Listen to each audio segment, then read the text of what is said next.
షేక్ హసీనాని అప్పగించడంపై తాత్కాలిక ప్రభుత్వాధినేత యూనస్ ప్రభుత్వంలోనూ కూడా చాలా డిమాండ్ వినిపించింది. చాలా ప్రయత్నాలు చేశారు. మరి ఇప్పుడు కొత్తగా ఏర్పాటవుతున్నటువంటి బీఎన్పీ ప్రభుత్వంలో ఏంటి పరిస్థితి అనే దాని మీద చాలామంది ప్రజలు నాయకుల మీద డిమాండ్ చేస్తున్నటువంటి పరిస్థితుల్లో బీఎన్పీ నాయకులు తారిక్ రెహమాన్ మీద డిమాండ్ చేశారు నిన్న మొన్న.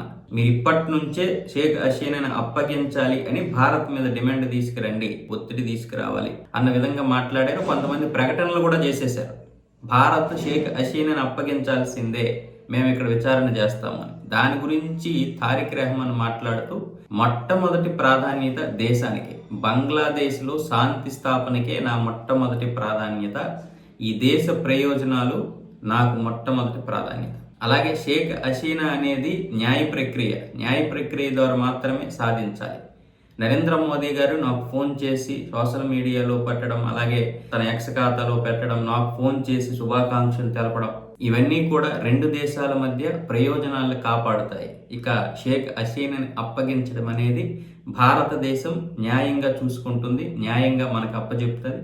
నరేంద్ర మోదీ మీద నాకు ఆ నమ్మకం ఉంది అన్న విధంగా తారిక్ రెహమాన్ అయితే ముందర కాళ్ళకి బంధం వేసే పరిస్థితి తీసుకొచ్చాడు. కానీ షేక్ హసీనాని భారత్ ఇస్తుందా అంటే ఇచ్చే ప్రసక్తే ఉండదు. షేక్ హసీనాని ఇస్తే రేపు భవిష్యత్తులో బంగ్లాదేశ్ని పూర్తిగా కోల్పోవాల్సి వస్తుంది. ఇక భారతదేశం ఎలాంటి నిర్ణయం తీసుకుంటుంది, అంతర్జాతీయంగా ఎలాంటి ఒత్తిళ్లు ఎదుర్కోవాల్సి వస్తుంది అనేది ఇంకా భవిష్యత్తులో తేలుతుంది.